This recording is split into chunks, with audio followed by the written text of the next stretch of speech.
नमस्कार मुलांनो, इयत्ता 9वी ब आणि अ अशा दोन्ही मराठी आणि सेमी या दोन्ही माध्यमासाठी मी हे विज्ञान पार्ट 1चं पहिलं प्रकरण आपण सांगणार आहे. तर पहिलं प्रकरण आहे लॉज ऑफ मोशन म्हणजे गतीचे नियम. याच्या अगोदर आपण त्याची थोडीशी उजळणी पाहिलेली आहे. चाल, अंतर, विस्थापन याविषयी आपण माहिती घेतलेली आहे. आता ह्या प्रकरणामध्ये पुढचा भाग आपण पाहणार आहोत. या प्रकरणामध्ये सगळ्या कन्सेप्टचा आपल्याला स्टडी करायचा आहे. We have to study all concepts in this chapter. पहिली कन्सेप्ट आहे युनिफॉर्म स्पीड, दुसरी आहे नॉन युनिफॉर्म स्पीड म्हणजे एक रेषीय चाल, दुसरा आहे नेक रेषीय चाल. युनिफॉर्म मोशन एक रेषीय गती, नॉन युनिफॉर्म मोशन नेक रेषीय गती. पुढचं आहे ॲक्सेलरेशन म्हणजे त्वरण. त्याच्यानंतर त्या त्वरणाचे आपल्याला प्रकार पाहिजे आहेत. त्वरणाचे पण असेच प्रकार आहेत. युनिफॉर्म ॲक्सेलरेशन म्हणजे एक समान त्वरण, नॉन युनिफॉर्म ॲक्सेलरेशन म्हणजे नेक समान त्वरण, पॉझिटिव्ह ॲक्सेलरेशन धनत्वरण, निगेटिव्ह ॲक्सेलरेशन म्हणजे ऋणत्वरण आणि झिरो ॲक्सेलरेशन म्हणजे शून्य त्वरण. पहिलं आपण पाहूया युनिफॉर्म मोशन. मोशनचा संबंध असतो डिस्टन्स म्हणजे अंतर. Motion is related to distance. तर युनिफॉर्म मोशनमध्ये म्हणजे काय होतं पहा, शेजारी टेबल तुम्हाला दिलेला आहे. या टेबलमध्ये डिस्टन्स कव्हर करायचे म्हणजे ते अंतर दिलेल्या टायमिंगमध्ये कव्हर करण्यासाठी किती वेळ लागतो, कसा वेळ लागतो ते दिलेले आहेत बघा. टायमिंगचा एक कॉलम आहे आणि डिस्टन्सचा कॉलम आहे. टायमिंग जर पाहिलं 0, 2, 20, 30 असं सेकंदामध्ये ते टायमिंग दिलेले आहेत. तर प्रत्येक टाईम इंटरवल हा 10 सेकंदचा आहे. प्रत्येक टाईम इंटरवल किती वेळाचा आहे तर 10 सेकंदचा, म्हणून त्याला म्हणतात युनिट टाईम. आणि शेजारी दिलेलं आहे ते डिस्टन्स. आता डिस्टन्स पण बघा 0, 15, 20, 15, 30, 45, 60 असं युनिक डिस्टन्स आहे, म्हणून त्याला म्हणतात युनिट टाईम. मग आता इथं कसं आहे, डिस्टन्स जे ऑक्युपाय केलेलं आहे ते सुद्धा इक्वल आहे. Equal distance equal timing, equal distance equal timing.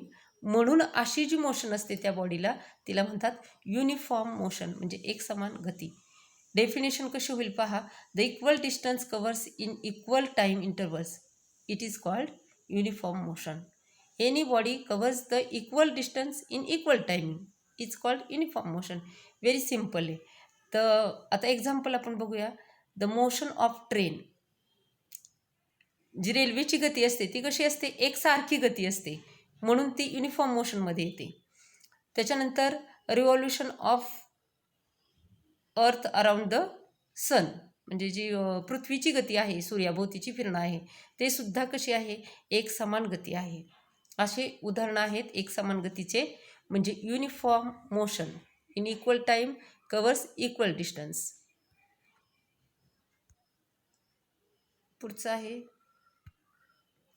Non uniform motion. याच्याबरोबर विरुद्ध opposite to uniform motion non uniform म्हणजे नैक समान गती. तर ह्याच्यामध्ये काय दिलेलं आहे, टायमिंग तोच आहे बघा. टायमिंग कसं दिलेलं आहे सेकंदामध्ये, कसा दिला आहे 0, 5, 10, 15, 20, 25 म्हणजे टाईम इंटरवल इज 5 सेकंड्स असं दिलेलं आहे. तर डिस्टन्स ऑक्युपाय कसं झालं आहे, 0 पहिलं 0 मीटरमध्ये दिलं आहे, नंतर 7, 12, 20 तिथं कुठेही एकसारखेपणा नाही, इक्वेलिटी नाही, अनइक्वल डिस्टन्स आहे. टायमिंग इक्वल आहे पण डिस्टन्स जो कव्हर केलेला आहे ते अनइक्वल आहे, म्हणून त्याला म्हणतात नॉन युनिफॉर्म मोशन. ती व्याख्या कशी होईल, the object covers the unequal distance in equal time. Equal टायमिंगमध्ये अनइक्वल डिस्टन्स ऑक्युपाय करणं किंवा कव्हर करणं किंवा अंतर कापणं याला म्हणायचं non uniform motion.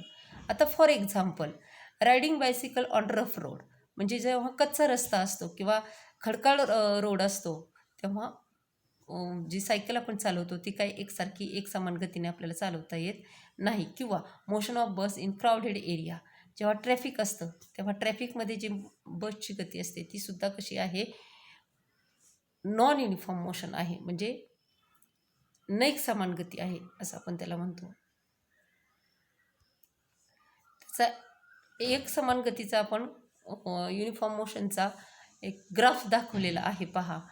10 second, 20 second, 30 second असं ते टायमिंग आपल्याला दिलेलं आहे अलॉंग वाय ॲक्सिस.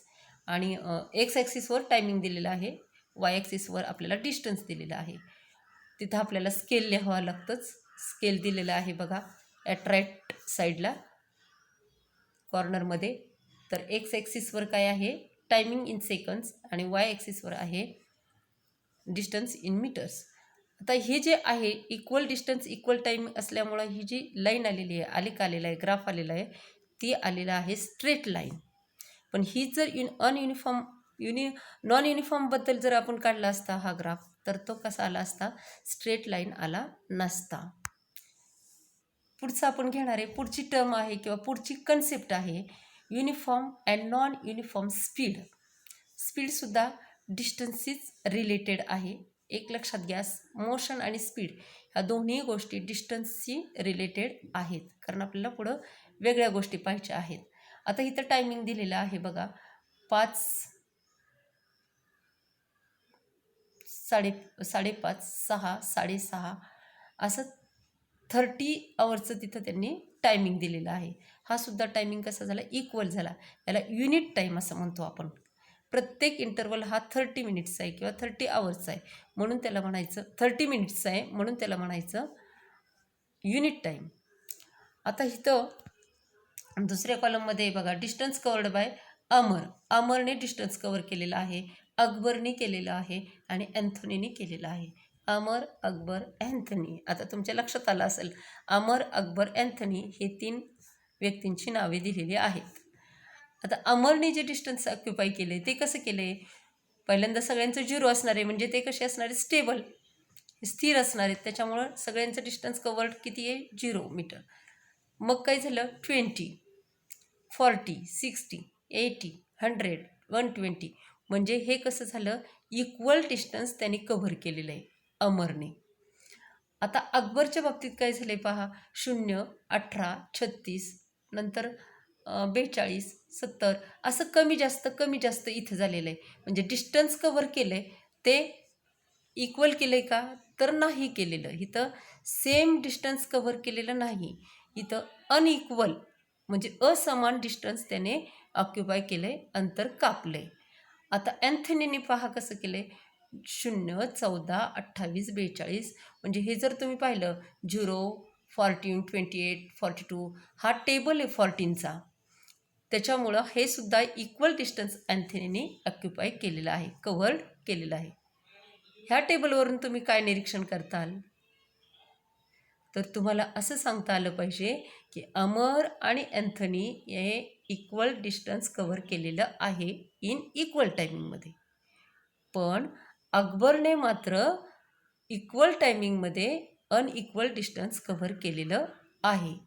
म्हणजे अमर आणि अँथनी हे युनिफॉर्म स्पीडमध्ये आले आणि अकबर मात्र नॉन युनिफॉर्म स्पीडमध्ये आले, म्हणजे नैक समान चाल झाली त्यांची ती. इथं तुम्हाला डेफिनेशन्स दिलेले आहेत.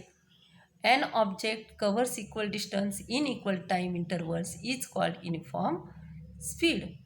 तर फॉर एक्झाम्पल रनिंग ट्रेन आहे, रिव्हॉल्युशन ऑफ अर्थ आहे, सेफ फॅनची मोशन आहे असतीच आहे, ती पण एकसारखीच असते.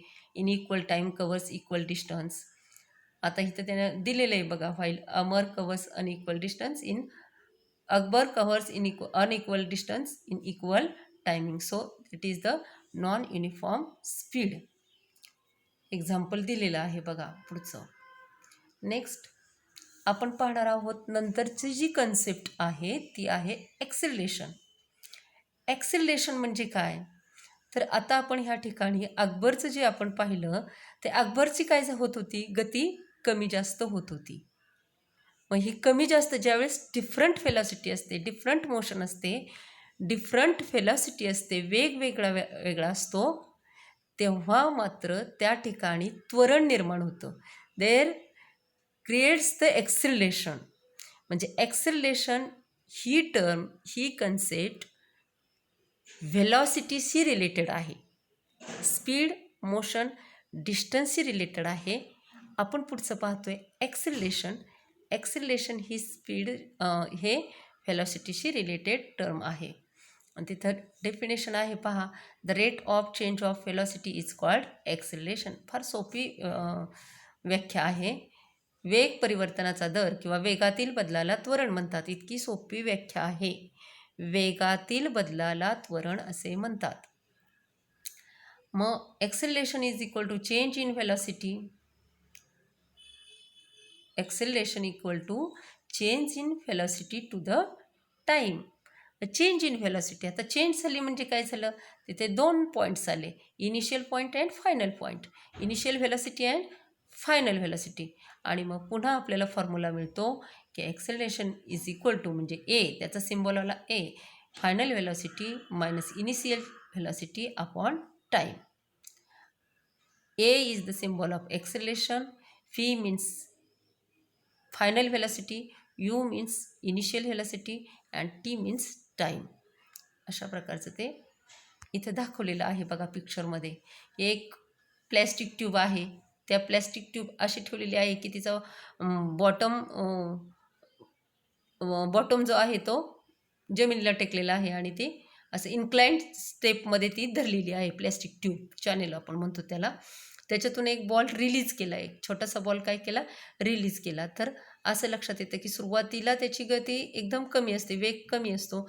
मध्ये आलं की त्याचा वेग वाढतो आणि पूर्ण खाली बॉटमला आल्यानंतर त्याचा वेग पुन्हा कमी होतो.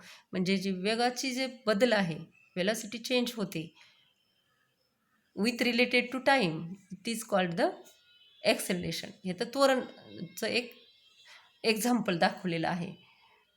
तर हे टॉपला 0 व्हेलॉसिटी दाखवलेली म्हणजे अगदी शून्य असते, स्थिर असतं, स्टेबल असतो. So initial velocity of ball is 0. At मिडलला ते इन्क्रीज होते and at the bottom at एंडला पुन्हा ती 0 होते. अशा प्रकारे तिथं वेगामध्ये बदल होत असतो. वेगात होणारा बदल म्हणजे त्वरण, म्हणजे the change in velocity with respect to time is called the acceleration.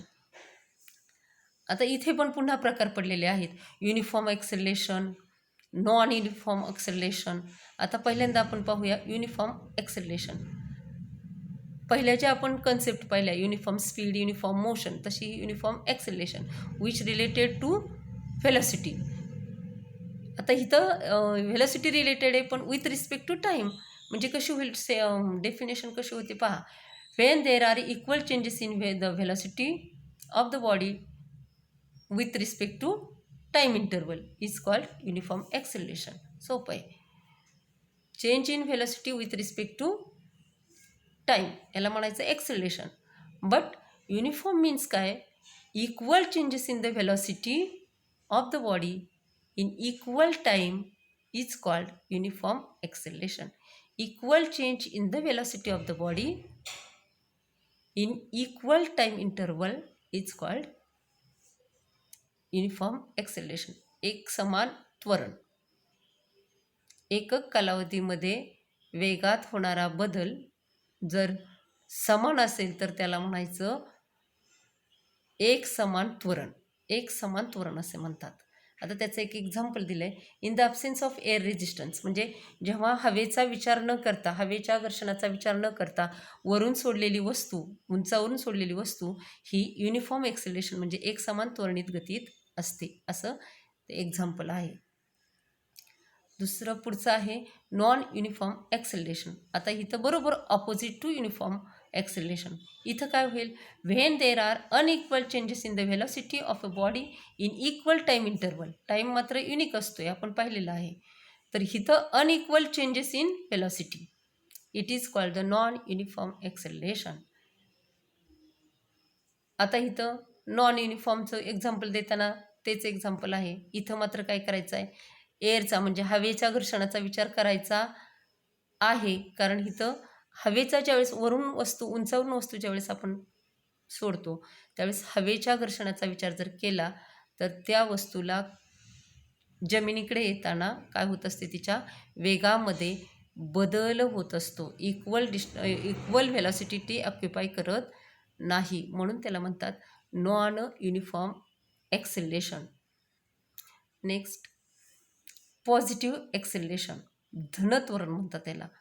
ही पण व्याख्या फार सोपी आहे, टर्म कन्सेप्ट एकदम सोपी आहे. When the velocity of a body increases with time is called positive acceleration. Positive म्हणजे धन. व्हेन इन्क्रीज होते velocity with respect to time, then it is called positive acceleration. Increases, velocity increase होते with respect to time. For example, the ball shut hit पाहिजे होतं तिथं, hit with a bat. The velocity of the ball increases in the beginning. ज्यावेळेस आपण बॉलला बॅटने टोला देतो की ball जोरात जातो, म्हणजे बॉलची वेगातच वाढ होत असते. ते झालं ध्वनत्वरण म्हणजे पॉझिटिव्ह ॲक्सेलरेशन. नेक्स्ट आहे negative acceleration. When the velocity of a body decreases with time, opposite to positive acceleration. धनत्वरणाच्या बरोबर विरुद्ध ऋणत्वरण. निगेटिव्ह ॲक्सेलरेशन म्हणजे ऋणत्वरण. When the velocity of a body decreases with time is called negative acceleration. It is also called, त्याला अजून काय म्हणतात तर रिटार्डेशन ऑर डिक्लेरेशन असे म्हणतात. मंदत्वरण किंवा अवत्वरण असे म्हणतात. ऋणत्वरणाला मंदन किंवा अवत्वरण असे म्हणतात. रिटार्डेशन किंवा डिक्लेरेशन असेही म्हणतात. आता example, when brakes are applied to bicycle then its velocity decreases. आपण ब्रेक जर दाबत गेलो तर व्हेलॉसिटी, वेग काय होतो, अर्थातच व्हेकलचा कमी होतो. म्हणजे हे कसं झालं, निगेटिव्ह ॲक्सेलरेशन. नेक्स्ट आहे झिरो ॲक्सेलरेशन. झिरो म्हणजे काय, when there is no change in velocity of a body it is called zero acceleration. वेगामध्ये बदलच होत नाही. बदल होत नाही म्हटल्यावर ती वस्तू कशी असेल, तर ती वस्तू असेल ॲट द रेस्ट पोझिशन. म्हणजे त्याला काय म्हणतात, स्थिर, विश्राम अवस्थेमध्ये असते ती. विश्राम याचा अर्थ स्थिर अवस्थेमध्ये असते. At that time velocity is zero all the time. Velocity, वेग असतो त्या वस्तूचा स्थिर अवस्थेमध्ये, त्यावेळेस त्या वस्तूचा जो वेग असतो तो स्थिर असतो, म्हणून त्याला म्हणायचं शून्य त्वरण म्हणजे झिरो ॲक्सेलरेशन. अशा प्रकारचे आपण ह्या कन्सेप्ट स्टडी केलेल्या आहेत. एवढ्या तुम्ही व्याख्या पाठ करायच्या आहेत. त्यामधले फरक, differentiation between positive and negative acceleration, uniform and non uniform acceleration, uniform and non uniform motion, याच्यामधले तुम्ही व्याख्या आणि डिफरन्शिएशन तुम्ही लिहून काढायचे आहेत. धन्यवाद.